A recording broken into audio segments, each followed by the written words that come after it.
what do people who have trauma histories do? They keep active without any deep relationships. And if you talk to people who have had adversity, it's not that they don't want relationships, they don't want deep relationships. They will tell you their body doesn't allow them to have them. That if they get close, they're going to bolt out that room. So the paradox to those who have trauma histories is accessibility is translated in their nervous system as vulnerability. They're telling you what it is that's most important in life. Most important in life is to be accessible that enables you to connect. If you have a trauma history, you still have that intention. But desire. Those lower brainstem areas say, not in this body, and will do whatever it can to, in a sense, navigate and negotiate to get the body out of the opportunity or give the body permission to be safe in the arms of another. Hello, and welcome to another episode of the Mark Groves podcast. Today, I'm joined by Dr. Stephen Porges. This is such an honor. You are a literal forefather in this space of relating, but in the area of the nervous system. You invented polyvagal theory. Like, this feels like, anyways, pinch me. I'm excited. Thanks for coming on the show. Well, thank you, Mark. Yes, I did invent it. I made the word up. I didn't make the theory up, but I made the word up. That's amazing. Well, maybe for people listening, we could give them a little idea of what is polyvagal theory. Okay, we'll actually just cut to the real under point or major point, and that is our physiological state, the way our body feels, influences how we interact with the world. So when our body's calm, we're much more accessible, accepting, flexible, compassionate, all the good stuff. And when our body shifts into a state of defense, we're reactive, defensive, critical, and often we're upset with ourselves. So the part is, if we have this system that is literally wired into us to be accessible and safe, why don't we use it? Right. Yeah. And for you in your work, what led you to even go deeper down this path of wanting to understand the nervous system? I'm not sure you want to ask that question, because the issue is, it's not the direct route that your interests are in. It's not a direct route of understanding relationships or connection. It was a route of trying to understand the neurophysiology of basically our autonomic nervous system, which is like regulating our heart. And I was studying newborn babies. And you could look at their heart rate patterns, and some babies would thrive and do well, and some were really at risk. And there was a pattern of heart rate that was very interesting to see. And that is, in a sense, with preterm babies that come in, their nervous system not very mature, their faces don't work, the vocalizations are more of a scream or high pitch. Well, their heart rate patterns were different than full-term babies. And I started to try to figure this out. The real point was that in general, heart rate, when we have more of what's called vagal influence, this is the major nerve of the parasympathetic nervous system. We think of it as this calming, health providing neural circuit, but it's much more confusing or complicated. So people talk about the vagus. We need more vagal tone. We need to stimulate the vagus. We need vagal exercises. But when I was working in the intensive care unit, I saw this paradox, and that was, when you had, in a sense, good vagal control of the heart had nice rhythms in it, representing good neural feedback. But if it got a surge of vagal tone, it could actually stop your heart. It would slow it up. So the full-term babies had these rhythmic patterns. The high-risk preterm babies had flat heart rate. And when the vagus came on, whoosh, they could potentially die. They weren't getting enough oxygenated blood. And so I was left with this paradox. How could the vagus both represent health, growth, restoration, and be protective, and also kill you? And the answer was, basically, people said, well, too much of a good thing it didn't make any sense. So I really went into the neuroanatomy, the neurophysiology, and then comparative anatomy, which means you look at representations of evolutionary stages in present-day vertebrates at different points. And what I found out was that literally there was a developmental pattern of how that vagus evolved or developed, and it paralleled evolution. And what you really had was not just one vagal pathway, you had two.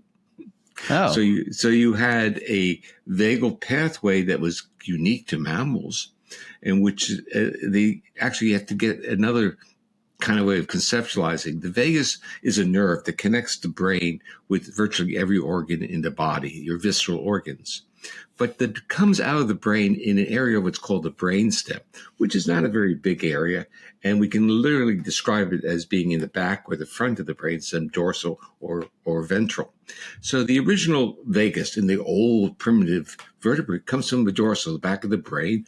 And we kind of share this with virtually every vertebrate species, meaning jawless fish, spinal fish, reptiles, amphibia, they have a vagus. It's part of what it is to kind of live and regulate your organs. Mm-hmm. But something happens, and now we're entering your world. Something happens at the transition from being a reptile, which can be solitary, it's not a social organism or social species, to a mammal, which can only live through sociality or co-regulation or maternal infant behavior, all these connective behaviors.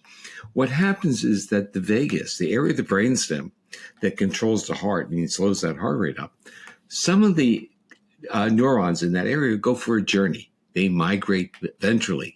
And where do they end up? They end up at the area that regulates the nerves of your face. So it says muscles, the face and head. So now the neurons that control your heart are interacting with the neurons that control your voice. So now this unique species or collection of species called mammals, not only do they suckle and nurse, which also required a ventral vagus because they had to be coordinated with the muscles of the face and head. So sucking became part of it. But they also were able to broadcast their physiological state to their conspecifics. And this is the root of relationships. And that is, we signal our physiological state in our voice and actually in our facial muscles, that whether we're safe to come close to or not, or whether we need help. So there's a difference about being needy of help versus being aggressive. The voice will be different. A high-pitched squeal is, I need help. A lower frequency roar is, get the hell away from me. Right. So the point is, our bodies, even in modern humans who are social mammals, our bodies react to the intonation of people's voices. And so you, as a host, you know a lot about your guests by how they respond to you, the intonation of their voices. And so the question to you from me is, when will you start looking at your watch and be, in a sense, want to get this thing over with? And the answer is hopefully not, because of the intonation, the engagement, the accessibility that your body will feel in a dialogue with me. Yeah, that makes sense, that you're picking up on all these other cues. Do you find that the majority of people don't even have a clue that they're picking up on all these cues? Oh, they don't have a clue, but they do have very interesting narratives that they try to explain why they reacted.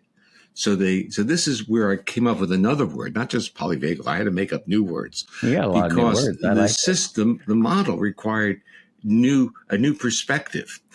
And so I wanted to say, we perceive things differently, but perception implies an awareness, a cognition. So if I didn't perceive it, I'm blaming myself for not perceiving it. So we have to be careful. So I came up with a word called neuroception, which really is the nervous system detects. No intentionality, just a characteristic of what our nervous system does. It's like if you got stuck with a pin, you'd feel it, you'd jump back. It's pain, but it's a neuroception. It's not a cognition. So someone could make a loud noise, you jump back, give a physiological reaction. You're aware of your physiological reaction, but you have no clue what the stimulus really is. And what happens is that feeling of the body is called, another interesting word called interoception, meaning from inside the body, I perceive things. We're very good at that. The problem is that we're not very good in linking the source of the trigger to our interpretation of it. So you will always get into arguments across the table with close friends, spouses, or relationships who will see in your face something that doesn't fit with the way they want you to look. They want you to look more accessible, more accepting, and they'll see the signals as if you are aggressive or disinterested in them. So that's neuroception. And so what they'll do is create a narrative, say, I guess I'm not important enough in your life. or it has nothing to do with you at that moment other than you weren't sending them sufficient signals to show that you were present with them. How much information is actually being brought in versus, let's say, because you were talking about perception, so versus what I'm bringing in from my visual experience and the information? Well, I wouldn't give it a quantitative point, but valuation. But what I would say is I would rephrase your question and ask how much information from my intentional aware brain is coming in versus what's coming in on this more neuroceptive or reactive or reflexive level. And I would say the one that your nervous system takes most seriously is not the cognitive intentional thought. It's the bodily reaction. So people can, in a sense, become dysregulated. They can become reactive, irritable, angry from literally a physiological reaction to a facial expression. Wow. And not, okay, so we think we convey all our information that creates relationships to the words we use. Now, since you're on this quest of understanding relationships, you know that language can be useful, but it's not the common denominator of creating that relationship. There's something else in which the other person's body or both bodies feel there's a degree of symmetry and, well, I use the term co-regulation, and literally a felt sense of safety in the interaction. So it means they're sending signals of safety to each other. We have a new, well, he's now 1 year old, our son. And so a lot of the conversation you're talking about with co-regulation and the suckling and like learning all about how to soothe him when he was a newborn, especially, I see how important it is to be regulated in engagement with him. But I also look at, my experience of being younger and being in relationship and getting defensive, let's say, for example. I'm seeing like how I wished I would have known this level of relating that was able to make sense and contextualize why I was reactive, Well, there's two parts to your wish. One is, yes, it's always helpful to have an understanding of what's going on, but it's also very helpful to understand that we are human and that we will react to these cues, even though we know what they are and where they're coming from. So it's like when your infant starts crying and you can't calm them. You're going to go into a state of frustration that may often, in young parents, trigger almost a sense of anger because they can't control the situation and they can't use language to control it. So the body feels that the uncertainty of the behavior near it is literally a threat to the predictability and regularity of what we want our lives to be. So yes, understanding is helpful, but it's not everything. So what people tend to get mixed up in my role, they want me to give them basically suggestions of how to live their lives. And I can give some basic principles, but I'm as vulnerable as they are. I'm a human being as well. And I see it happening to me. It doesn't always make me happy that I have reacted. And then I become aware and I have certain rules that I try to deal with. Not easy in our world. And that is get my body out of the situation so that I can calm down and get that physiological reactivity dissipated so that the intentional, aware, and I would say accessible person can be there. What did you find were some of the most maybe compelling or shocking things that you learned as you went down this journey of wanting to understand it more deeply? Well, I would say being a father was the most challenging one because remember, we're all bombarded with the belief that behaviors are intentional. And so when our children don't behave the way we want them to do, what we tend to think is we need to punish or reward them. And that's all we need to do. And then everything will be right because they're smart. They'll figure it out. And the answer is so much of our behavior is not intentional. So much of our behavior is really being driven by the physiological state we're in. And if we were more aware of that and said, well, if I can keep the body calmer or develop skill sets of calming, I can expand and optimize human experiences. So for me, it was I call it a moral veneer. It's being very judgmental of intentionality based upon the behavior. And what I learned was basically give that up and just say, can I calm the individual? So let's give a real example. As your child gets older, he'll be going to school. He will forget to eat or not eat. He'll be kind of like highly mobilized, or let's say disorganized when he comes home. And what we used to do is basically interrogate the kid when he came in the house. And then we would, tell him to calm down. Once I started to understand my own model, the first thing we did was feed him.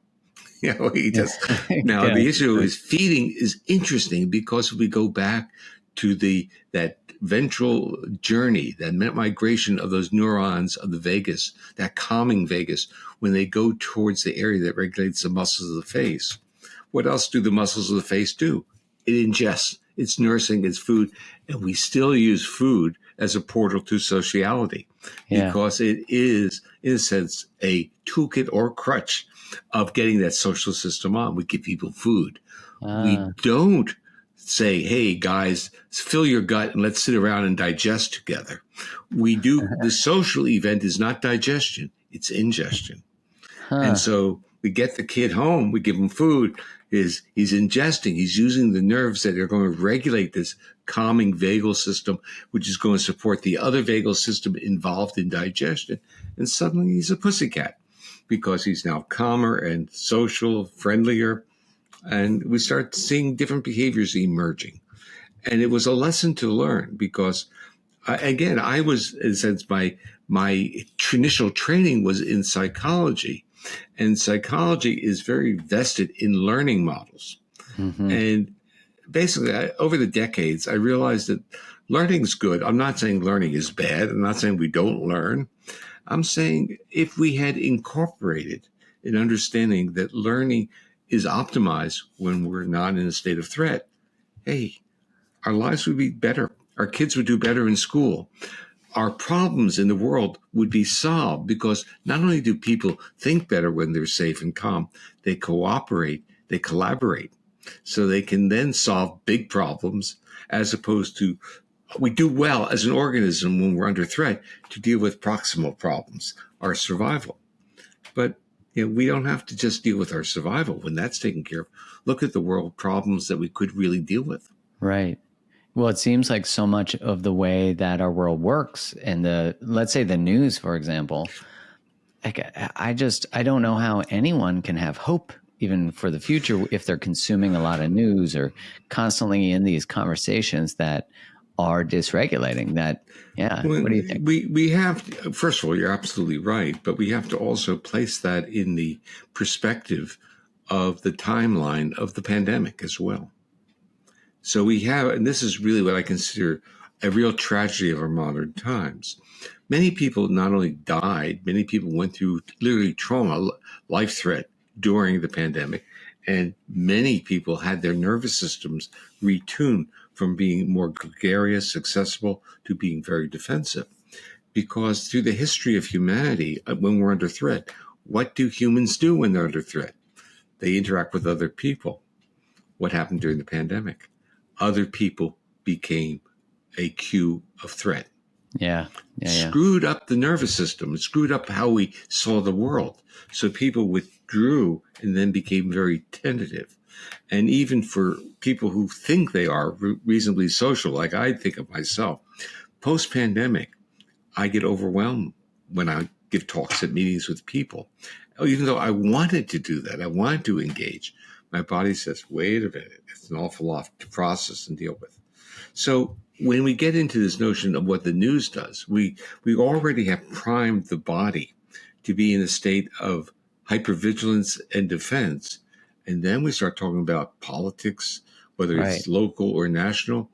It's a melting pot of internal dysregulation, which means what you're really saying is, actually, I will say this, that when we use the word stress and anxiety or fear or lack of optimism, it rests on a physiological state that is not supporting what is called homeostasis, health, growth, and restoration.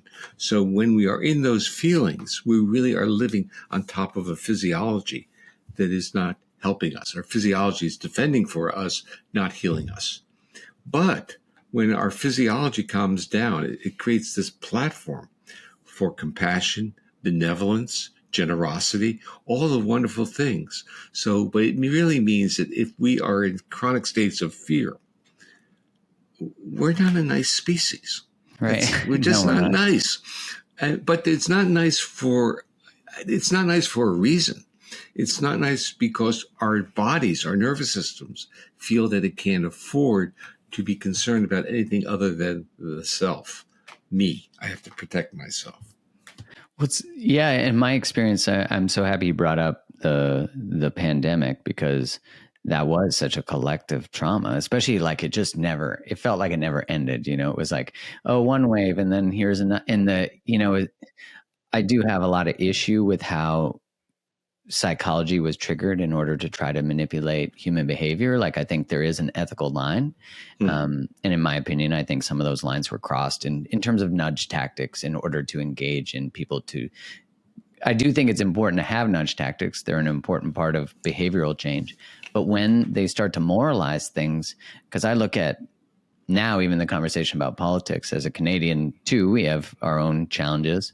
And I'm like, man, like if you're in serious threat, you can't listen. You can't listen. And we seem to... You're just not smart. That's what I say. Are you scared or are you smart? They're not together. Well, and I feel like that we're not listening to each other really anymore. And is that a sign of that we're in this form of dysregulation, that we don't have the ability to be with difference, to be with discourse, to be with, an ideological threat is very different than a physiological threat, but in the body, is it? It's not different. The body is interpreting them in the same way. That's what makes mental and physical traumas the same to the body. And that's why they get often comorbidities. The body's ability to maintain health is really sabotaged when the mental state feels like it's under life threat.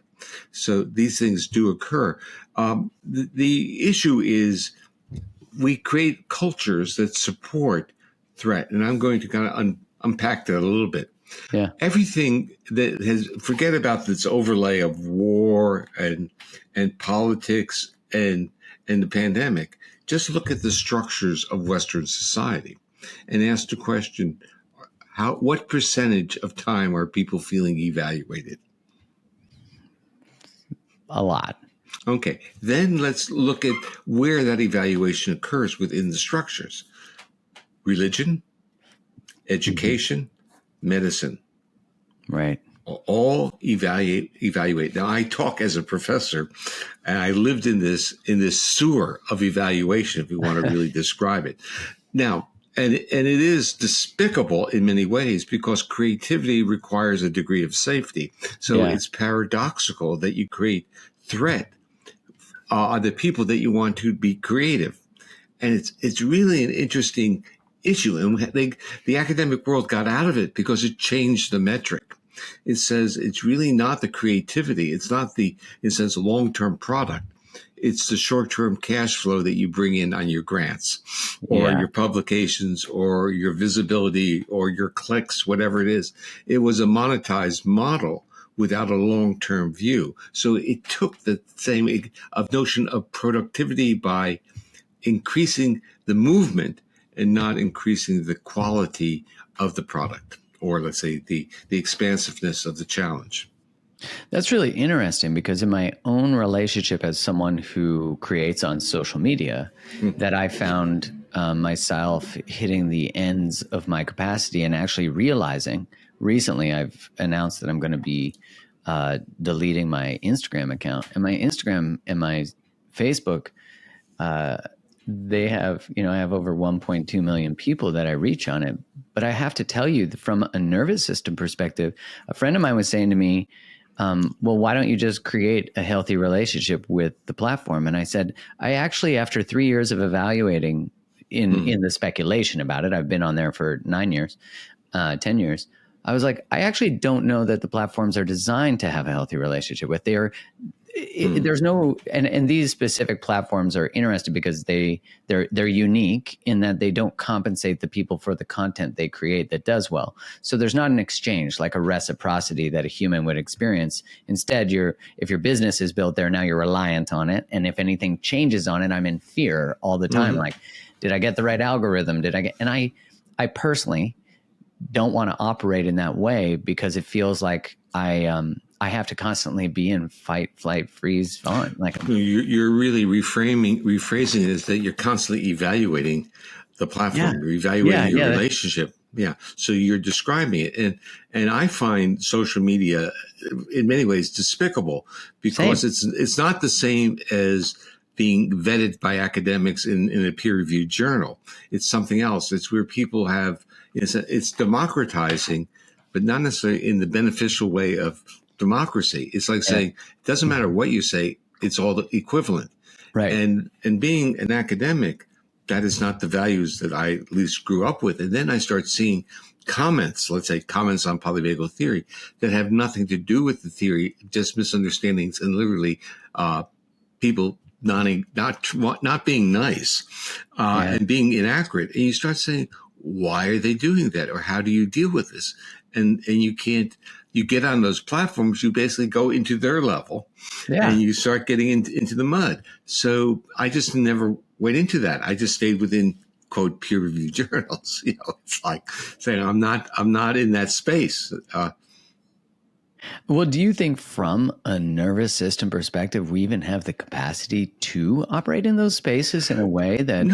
No, because so if we use you as an example, and you're really saying, what is it that is affecting you in your attempts to create a relationship?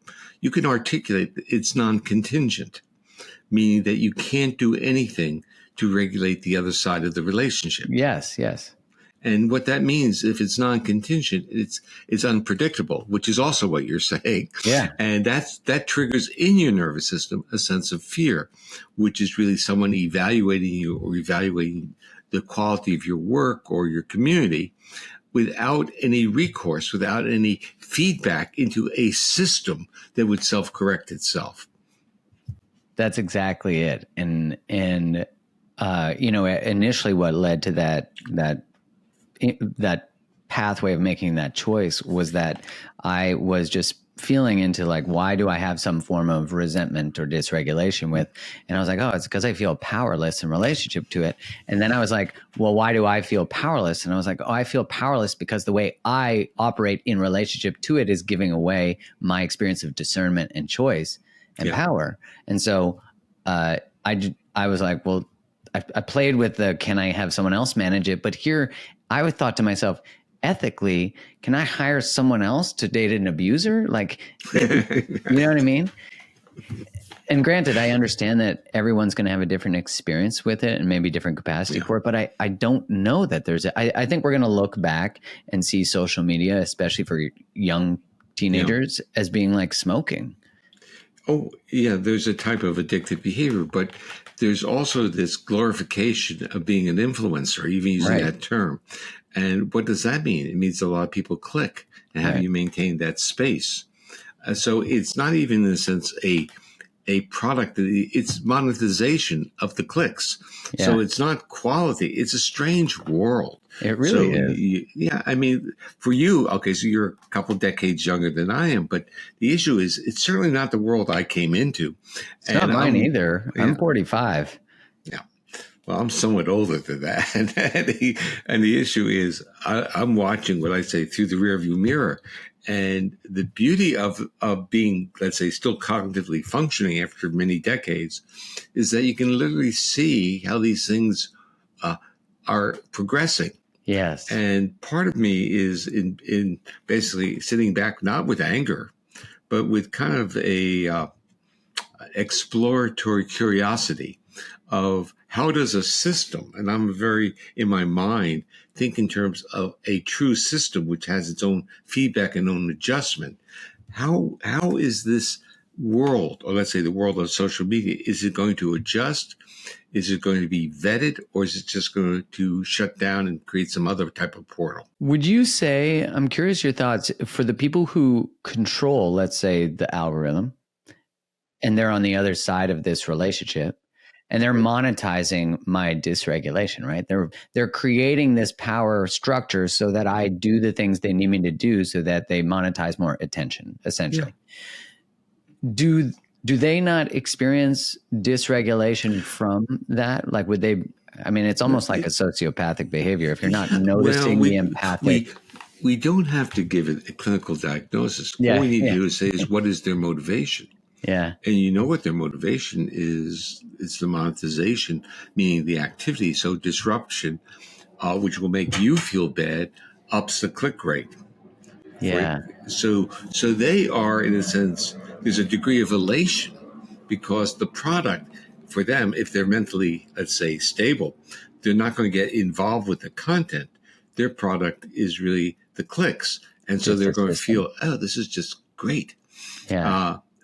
But if you have, in a sense, the humanistic aspect or like empathy or caring and feelings when people say outrageous things, and you say, we live in a world, we used to live in a world that the community itself would regulate outrageous statements if they weren't valid. Yeah, and not anymore. No. I mean, you can watch in the U.S. politics. You can watch this. Yeah. It is like, how can you say things that aren't true? Well, you say it because you're getting more clicks, you're getting more donations, and there are people who believe you. Yeah, it's interesting because, of course, with media, it bleeds, it leads, feeds into the more attention, which really they monetize dysregulation then. Yeah. And so, like, how do you begin to separate yourself from that type of, like, what is even the path to beginning to regulate oneself so that because this thing I get in a fight about on Twitter is not that energy that I then bring into my interpersonal relationships. I think about the level of responsibility as a father, even that requires. Well, your physiological state is going to change every time you get into an argument. And the question is, how rapidly can you recover? And who can you use in your proximal world to co-regulate with you so that you recover rapidly, as opposed to, in a sense, stimulate more reactivity. So if you're get destabilized from some of this stuff going on, and you now have to be, let's say, parental responsibilities, and the child is somewhat active, and your wife needs a little bit of a break, you may be angry at your wife for taking a break and not very patient with the child. So this is basically very predictable from the physiological state of basically being upset or not being calm. So, but the question you're really asking is, where will this all lead? Yeah. I mean, it's a simple question. And the answer is, at what point in time will there be, in a sense, no gain, where people will just turn it all off? And so, in a sense, the stimulate is all basically lead and bleed. Or actually, my son is a journalist, and he understands this whole bit. And so what you're dealing with is basically an understanding of, in a sense, we could call it, psychology or pop psychology, is that you create conflict and people are interested. You say things in the press that aren't true, but people will keep reading on to find out why someone would make those statements. You don't necessarily create balanced arguments, or you give the real truth and then some outlier who says something outrageous, as if they are in a symmetrical balance, as opposed to something having decades of research and someone just making it up. It's not the same. But in the social media, they are the same. And they're not being said, oh, one has decades of experience and 50,000 people, whatever we want to call it, and another one is just someone pulling it out of their rear. There's no distinction. There isn't. There isn't. So the question is, in my mind, will this go, or will people keep creating new portals of social media? So I guess the next question will be: will there be literally artificial intelligence, alternative reality, social media that will have all the bad attributes, but you will physically feel embodied in doing it. So that's like the next level of what we're talking about. Yeah. Because we already do feel it on a large level, but you're saying it would even deepen more through a virtual augmented reality. Yeah, but that might be the end of the road. You see, it might be create such feelings of despair or anger and threat and incompetence and marginalization that it might end it. Wow. Like the technology or humanity or both? The humanity will just say, this is aversive to me. It's like, would you stick your finger on a hot plate, a hot stove? Do you maybe think once until maybe once by mistake, but not again. I just wonder if there's so much profit behind something like that, if that actually would, if there is like an off button for humans. Like, do we have an off button? Well, we do. I mean, this is what we learn about people who have been chronically abused. They dissociate. They put it away. And what they try to do is survive under these adverse conditions. And they do that by, different forms of addictive behavior. So a lot of people with, in a sense, abusive histories are, in a sense, very, very productive. But what does that mean? It means they work all the time. Because if they don't work, they start visiting their feelings. And they basically have adapted to say, to survive, I can't feel. And in a way, these options with social media are very mobilizing. They keep people very active. Yes. Yeah, you think about how much time people put in on their phones. I mean, they could be, they're like second jobs. And maybe for some people, they are their jobs. So I'm not criticizing that. But yeah, I think about having an experience of knowing the world before social media and then today. And now I find myself moving back towards that, but also in a beautiful way, longing for it, Well, just think when children used to go outside and play with each other. Yeah. Or in a sense, the word play has been co-opted to mean something else as opposed to social interaction. And even the schools kind of reduce recess time and playtime and time for interaction, which are really neural exercises that help us regulate. So the whole thing was in place. Let's go back maybe 50, 80 years. And that is, you play, you knock on someone's door and say, can you come out and play? You don't, in a sense, text them and go into a virtual world. And you move back and forth so your body gets all this exercise. You get tired and then you go home, you eat, and maybe you might even read after eating because there might not be a television. Right. So things were different. And the amount of information, I'm not saying the amount of accurate information, but the amount of information that we're bombarded with is just immense. And so the choice of what we look at, even in terms of television stations, so you don't have to go back too far, go back to your parents' age. And they basically, there were 3 networks. Yeah, we had 3 channels when I was a kid. Yeah. If you were lucky, meaning that you're near a metropolitan area that had 3, because it was through the air antennas. So, the things have changed. And now you have hundreds of channels of streaming, and you can watch anything.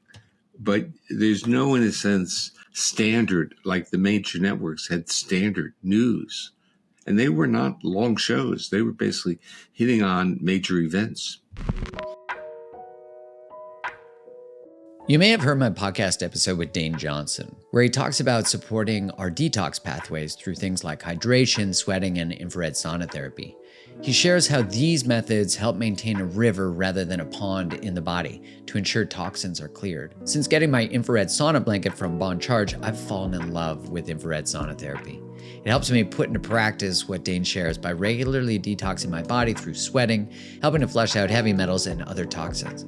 I love that I could take care of my body in this way while relaxing, catching up with the most recent thing I'm reading or writing or finishing a work project.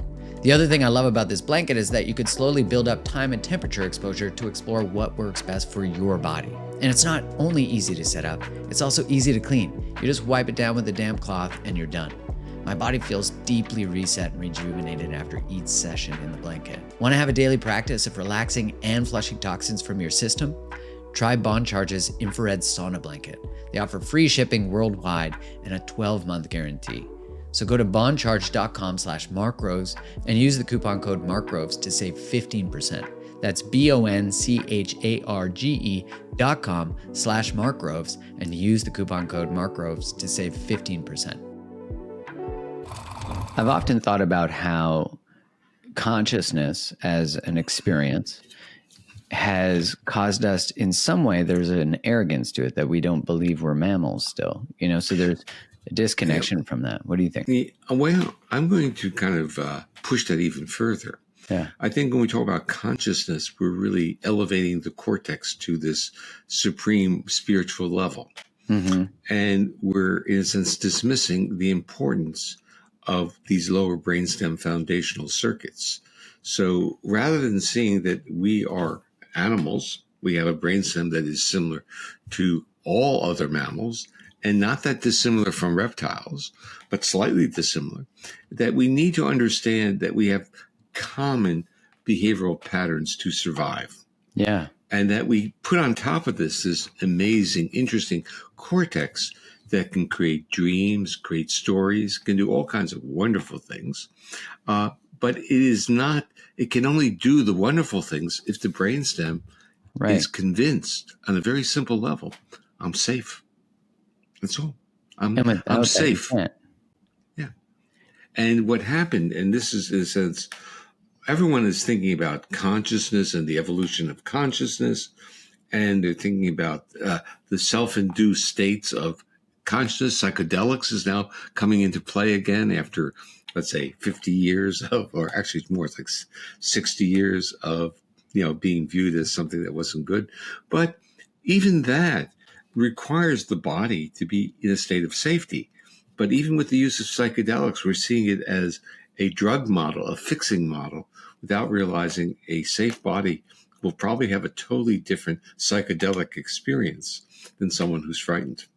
That's interesting. Do you think that psychedelics then because I think of different technologies like psychedelics, breath work, cold plunging, all these kinds of things. I'm sure you get asked a lot about cold plunging because it's all the rage.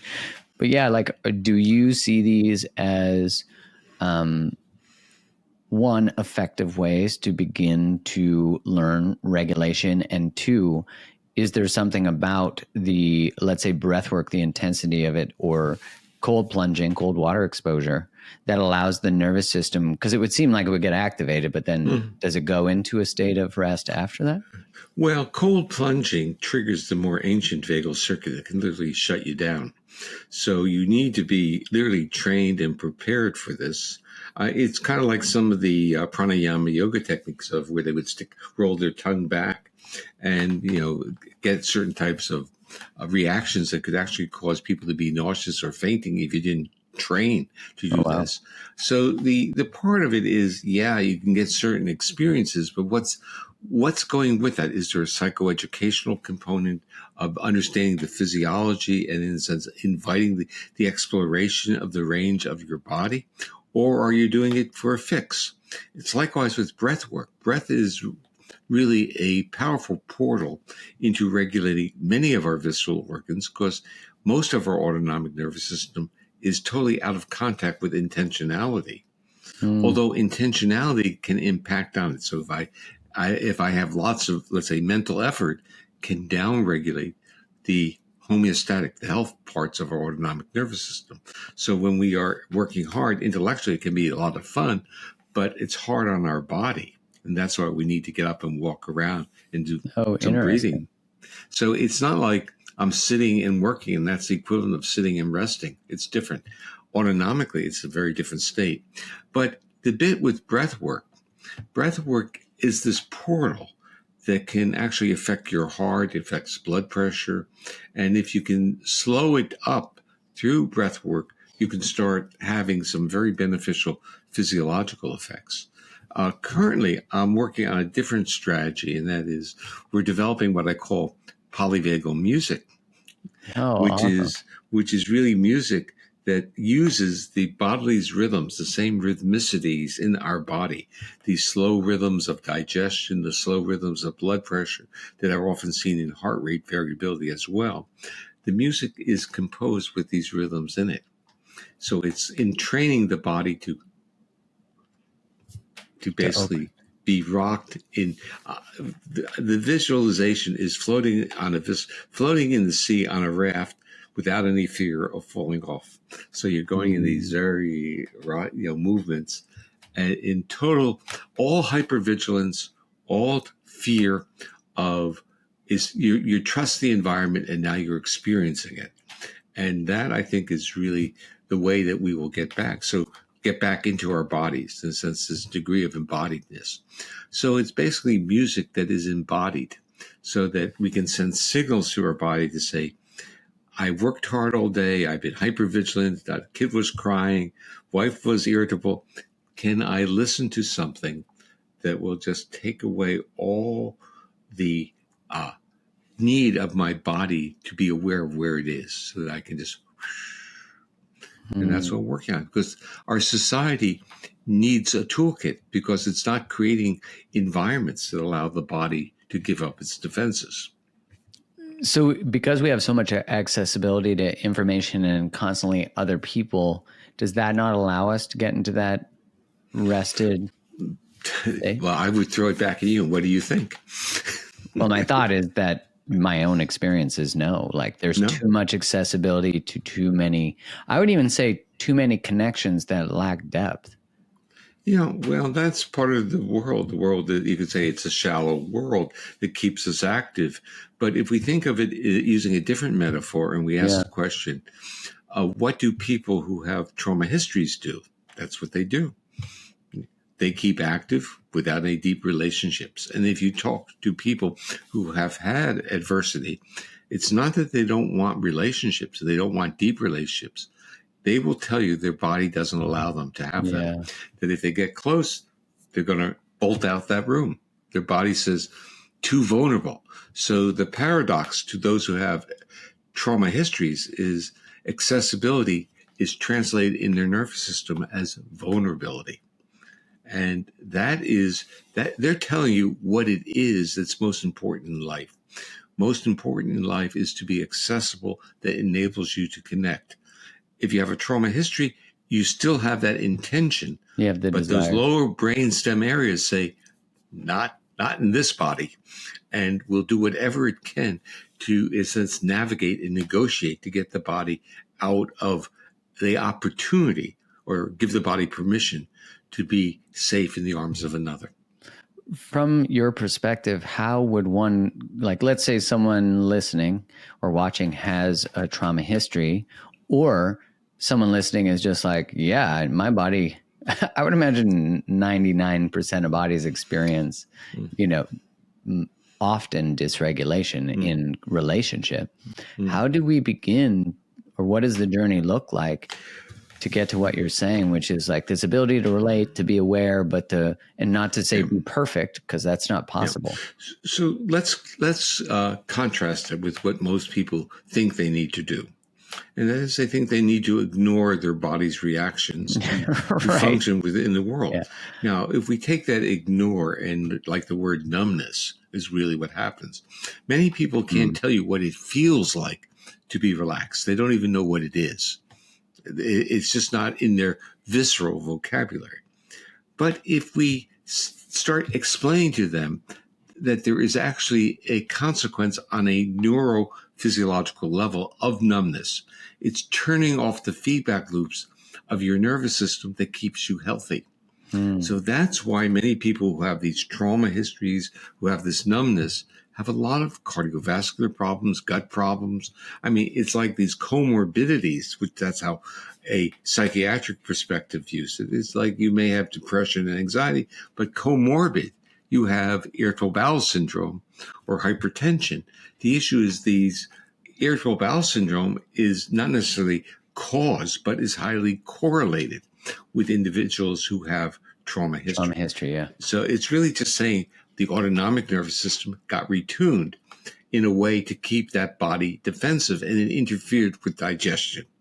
And we can see this thing growing early in life because what are some, you'll find out soon when your kid goes to school, but what happens to in the families where the child says, I don't want to go to school? And what the child is frequently saying about that is that my body goes in a state of life threat when I go into school. I feel evaluated, or I feel scared, or feel that I'm going to be injured, like being bullied. And of course, what does the parent say? Don't worry, go to school, you'll get over it. Right. That's what, because we live in a world that parents have to work too. They want to get the kids off to school and assume with this optimistic perspective that as the child grows up, the child will figure it out. And that is true in certain cultures and certain worlds. But as we start describing a world that becomes less sensitive to other people's physiology, which means feelings, and treats people as if they are two-dimensional screens and cognitive individuals, the respect for the person's feelings, as like your discussions on being on Twitter or Facebook on a platform, is that there's no sense of reciprocity in people's feelings. Yeah, there's no humanizing of them. And I noticed that, like, for example, when we get dysregulated or people can't disagree about something, let's say one person is interested in the dialogue and the other is not. What I've noticed is online, that's very easy to do because you're not sitting down with like your uncle or something, or like someone who's close in your family, where you actually get to hear about their human experience of what's behind, let's say, their beliefs or their perspectives. But I think when I consider when I was a pharmaceutical rep, the first drug I ever sold was for irritable bowel syndrome. And that drug's since off the market. But I remember when I sold that, one of the gastroenterologists he had taught me that some of the studies showed that sexual abuse as children was correlated to IBS. And if he was to present that, I remember he would get in trouble. Yes. And it wasn't until I was, working in relational spaces, starting to study all this, that I was like, it's so obvious that the dysregulation leads to a lack of peristalsis and gut dysregulation. So, So the peristalsis is literally the nervous system is giving permission to the enteric system to do digestion, giving it permission. Yeah. Meaning that if you're hypervigilant in a state of defense, you can't give that permission. Right. So if you have an abusive history, your nervous system's tuned to be defensive and hypervigilant. What's going to happen to digestion? You don't have permission to do it. So I'm curious, I want to start with what is possible if we don't change? Like, what can happen if we're not really being mindful about our nervous system being regulated, putting in practices, that kind of thing. Okay. So first of all, you come at it with your experiences, which not everyone has. Yeah. So you came in as a pharmaceutical rep or a salesperson within that. So you were, in a sense, bought in, at least at some point in time. I was definitely bought in. I drank the Kool-Aid, a couple extra glasses. Yeah. It's a belief system that pharmaceuticals can fix. Yep. They can fix. But that's part of the myth of medicine, that all you need to do is assessment. And that's where most of the cost of medicine is. You assess, you look at blood tests, you look at all these variety of things, and then you can do personalized treatments. And that's where, in a sense, they wanted to go with genetics. So you have pharmaceuticals and genetics, and now you have personalized medicine based on genetics. It's a myth. It doesn't mean there isn't going to be important information coming from that. But like in the area of gastroenterology, what percentage of the referrals have no pathophysiology? Right. It's more than 50%. It's a lot. And that's because it's not pathophysiology in the damage of the end organ, which is what they're calling pathophysiology. Mm-hmm. It's dysfunction of the neural regulation of the organs, like the gut. Right. It's a dysfunction of the neural regulation, but medicine does not have a good toolkit or a toolkit at all to measure the dynamic regulation of the gut. Wow. Yeah. And so because it's not the question. The question was pathophysiology pharmaceutical. Right. Like, where's the thing we can give you to solve your problem, instead of going down that, seeing that as a symptom Not to Yeah. say there's not a place, of course, for some resolution of acute issues or chronic issues, but at the end of the day, if you don't get to the center of the problem, which is, let's say in those cases, the nervous system, Yeah. you're just putting a Band-Aid on, aren't you? Okay, but here's the problem. The problem is that most medical schools are not very nervous system oriented. They want molecular, they want genetics. And so they drank the Kool-Aid as well. And the federal government, I had been funded for actually decades from the NIH for my research. And, I'm no longer active on that level, but I was well funded, but they were losing interest over time on neuroregulation. It became low priorities. Do you think it's because it seems too easy? Like it's not that neuroregulation is too easy, but that like if you were to teach regulation and study much more deeply how to give people that opportunity, that you would actually resolve a lot of these things. Well, you have to see it from what people have learned, and they have in medicine. It was really a history of what's called nosology, and that is system clusters define disease, and then the assumption is disease has an underlying pathophysiology.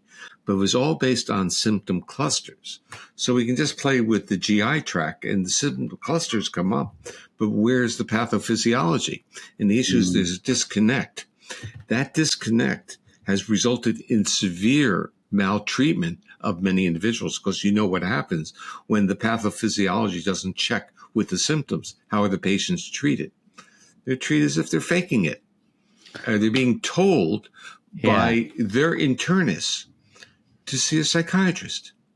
And the psychiatrist knows, or I should say knows, has very little interest and also very little knowledge of neuroregulation of the organs that are producing the symptoms.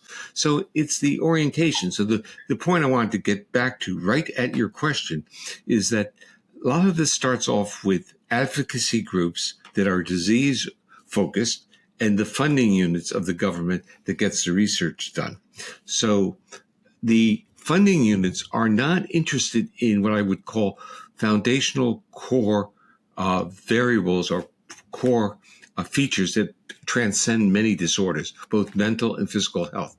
They want specificity with diagnostic features. That's what they want. So my work is all about core features that cross many domains, mental, physical health, and even injury. And the point was that the funding units are really pushed by, let's say, families of autistic kids, the pharmaceuticals dealing with depression and anxiety. There's all these pressures linked to various diagnostic labels. We're still a very diagnostic label oriented one, even though the diagnostic labels are extremely diffuse and tell us very little about underlying even pathophysiology. But it's the worldview. So pharmaceuticals said, okay, there's something wrong with the gut. We'll look at the receptors. We'll create a targeted drug. We'll give the drug. Everything will be fine. Families will be great. Kids will live good lives. It was a myth. Some of the drugs have been very helpful, but most of the drugs have been helpful in acute situations because acute use of drugs is very different than chronic use. Yeah. Chronic use, the nervous system, which is being fed drugs to affect the receptors, changes over time. So if you keep using drugs, the system tries to adapt and find another way into expressing the pathology. Well, I think about the number of people that I know who have some form of autoimmune that was triggered, maybe not directly, but over chronic stress from childhood or trauma.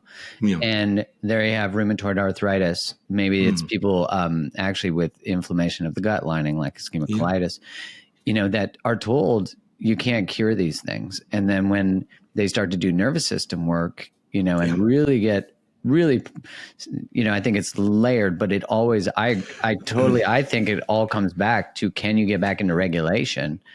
And what do you think is possible for people from? I think a lot is possible, but I think it's a big, big challenge. So you really want to know what are the steps. The first step is really the awareness of one's own body. And that's not as easy as we may think it is. We may say, oh, you need to be aware of your body. But people who have had trauma histories don't have a clue what you're talking about because their nervous system has successfully helped them survive by not allowing that feedback to be experienced. So in a sense, we're dealing with something that is so deep and so, I would say, successful that we're saying, give it all up now. And so I have kind of this phrase that I use. We're dealing with nervous systems that are reluctant to relinquish their defenses. They don't want to give it up. Yeah, so we're talking to people and say, certainly you want to give this up. And the answer is, do you know what it means if I give this up? Do you know what pain I will feel psychologically or where I'll go in terms of my visualizations? Do you want me to have that visceral feeling of that time when I was raped or a time I was abused or bullied or, humiliated in public? Because those visceral feelings are linked to mental images. And when they come up, they're triggers, profound triggers to people, and they don't want to touch those. And we can understand why. Yeah. So the psychological education or psychoeducational becomes profound, that kind of intertwines the nervous system work that you're talking about and the experiential. They have to understand that what they are feeling is a body reacting, and it's not wrong for the body to react. It's not illness. It's natural adaptive reactions. And what we learn, I'll say we collectively as a community, is that there are such a things as neural exercise where you literally touch those feelings, meaning that you get that physiology to be triggered and then it resolves.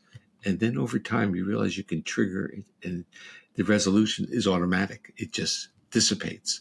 So what often happens is that there's this anticipatory fear that if I get triggered, I'm into the great abyss. I'm not getting out of it. And so literally they're being tickled a little bit. They resolve it. They get a little more. And that's what, it's like that's exposure. It's not exposure often is whoosh. This is titration. It's a different concept. It's pendulation is another word that's frequently used in that world, in this world. But it's titration allows the system to get used to resolving the challenge. Are they doing that from someone who's trained in somatics and then they're being walked through visually and verbally? Yeah, well, it's the sequence that goes through in a treatment program called somatic experiencing that was developed by Peter Levine. And he uses the word pendulation, which is you basically trigger and you allow it to resolve, you trigger, allow it to resolve. And the reason it was called somatic experiencing was you could trigger and then you'd get these visualizations, so it starts understanding that the body in certain states is associated with the whole repertoire of feelings and experiences. And they've been very successful. There's a lot of, in the world of trauma, the somatic, they like to, they talk about bottom up, but it's really a top into bottom, then up. So you're literally, so it's really, it comes right down, but it's the awareness of the bottom up that is really what somatic therapies do.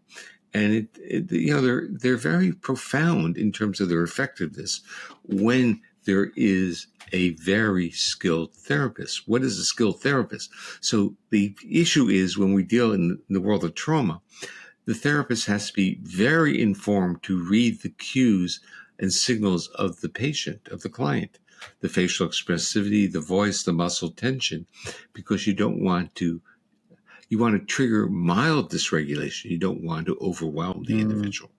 So they're highly attuned to the other person. Have to be. Yeah, and if they're regulated. Yeah. Well, they're co-regulated. The interesting part, again, this is another polyvagal concept, is co-regulation. We as a species, we're not, we think we're self-regulated, but we are not really. We are co-regulated, and then we use memories of successful co-regulation to self-regulate. So it's like the argument with development used to be that children need not to be spoiled. They need to learn to self-regulate. The reality is, like other social mammals, the co-regulation with the mother and often the father creates the ballast, the resilience for the child to go away from the parent. And then when there's a frightening stimulus, to come right back.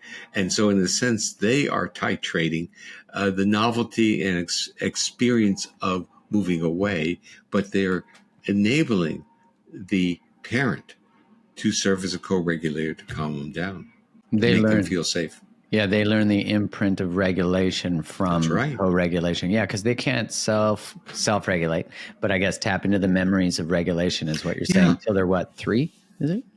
Pardon? Is it 3 years old? Is when? I don't. The reason I say I don't know because people will say earlier. Oh yeah, Yeah. good call. We'll get that person on the internet. Yeah. Yeah, The exactly. reason this is complicated because there have always been these belief systems that infants don't remember anything. Yeah. And then they start finding out that there's a body imprinting, or at least assumed body imprinting, to, let's say, surgeries and traumatic events that occur, let's say surgeries for very young infants, that the body kind of, as Bessel van der Kolk, the body keeps the score. Yeah. My friend. So the issue is, some of these things become imprinted, but not necessarily at the level that we think of a conscious awareness of the specific event. They may have a much more diffuse feeling of injury or threat or lack of trust. What is possible for our relationships if we lean into exploring what you're suggesting? I think if we lean in, we learn to realize that we cannot control the whole world. We can't even control our work environments usually, but we can control smaller relationships. And we should start thinking more about safe spaces within smaller units that basically enable our bodies to give up its defensiveness for some period of time during the day. And that will enable us to be healthier. So I want to kind of play with this because I was online with mental health and providers and first responders in Israel. And this was a very interesting experience for me because I realized, and this is almost within a week of the Hamas event, and I realized that these therapists who wanted to be helpful, and they were down in the area where all this had happened, they were angry and fearful. So their bodies were like this. And I was talking to them and I realized this. I said, you can't be an effective therapist being in that state. Right. And the issue is because you're broadcasting your anger and your fear, and you don't want your clients to do that, to feel that. So you have a certain responsibility. I said, it's not easy. You have to figure out how to keep yourself co-regulate with your colleagues. This may mean that you can't see too many clients a day. It may be too much for you. You have to be very aware of what's going on. So the rules of what I was telling them is the same thing I'm telling you as a parent or telling you as a coworker. You have to be aware of what's happening to your body, and you have to develop strategies to enable your body to calm down. And what are the most powerful ones? Co-regulation with another. We used to, when we were kids, we would call it playing with someone because we're moving, which is actually very good when you're co-regulating, so that your body, the reason movement is very helpful, like dance and play, is that if a threat stimulus comes in and you're moving, you're already on your way. When you sit someone down in a dyadic therapeutic setting and they get triggered, they now have to get up, and they may, rather than get up, they may shut down. But if you're already moving, so for trauma people, dance movement therapy has been really a remarkable strategy. So play is what I'm saying is one of the ways that we can engage the system or be more playful. I like play. Everyone should get a new assignment to go do some more playing, you know? Well, we should ask this question about educational models. What happened to recess? What happened to play? And why is there such an emphasis on number of hours of cognitive tasks? And the answer is we don't understand what it is to be a human and a student. We just don't know that the two are intermixed. So we think we're taking time away, but with the play and the arts or band or chorus, you're doing neural exercises that create resilience, enabling the child's nervous system to have more tools of calming and to spend more efficient time studying and learning. So being out in nature, what are some, and like being in play with other humans, what are some other strategies? I mean, other than, of course, we'll link out all your work in the show notes, but what are some other strategies that people can have, maybe leaving here have one or two? Okay, so singing. Okay, I'm going to tell you why singing is like breath work. Singing is slow exhalation, but it's also utilizing muscles of the Mm. oral motor cavity. So it's stimulating the area of the brainstem that has the calming vagus. So it's working. I often have a kazoo to play a kazoo because humming is another powerful Mm. way. Really? So there are certain things we can actually do that have a physiological effect. Uh, the other one, of course, is you talked about walking in nature, and I started to think about, as soon as you said it, why is that nice? We start thinking, well, it has to do with the beautiful things we're seeing. It's more than that. It's because what we're seeing is often alive, like the ocean is moving and the Mm. trees are moving. So when I'm looking out the window now, I see both. I see trees moving and the ocean, and often I'll see birds and squirrels. And that type of activity, I don't feel alone. So living here during the pandemic, I live right oceanfront. I never felt lonely. I would go on the deck and spend several hours on the deck, and the ocean's in front of me, and the squirrels and the birds are. It's very peaceful and comforting. You're not alone. Right. So being in the company of other Uh, living beings, whether they're that's right. mammals or not. Yeah. Well, the interesting is birds are not, but they're social. They broke off of reptiles after mammals did, but they use a lot of vocalization and proximity. And I would watch a family of cardinals that were here. The father literally feeding the babies. It's really remarkable. So when they leave the nest, the father's literally dropping worms and stuff down their beaks. It's really this amazing feeling of getting up the cycles of time and how similar family structures are in other vertebrates. Yeah, it almost reminds us to just be reminded of that, how Yeah, important connection is, how yeah, healing connection can be, yeah. with the right people who are willing to do the work together. Uh, this has been incredible. I'm so grateful. Thank you for your time. And for the people listening, where can they find more of you? Well, first of all, I want to mention the book that I wrote with my son Seth, which is a readable book. And those of you who may know my work, often my papers are not very readable. But Seth's a journalist, and he actually knows the secret of writing to communicate. The book is called Our Polyvagal World: How Safety and Trauma Change Us, and it's in very accessible language of the theory. It's an easy read. And if you want to get to know more about what we're doing, we have a not-for-profit institute called the Polyvagal Institute, and that has a website and has educational material and bibliographies online. It's the website is polyvagalinstitute.org.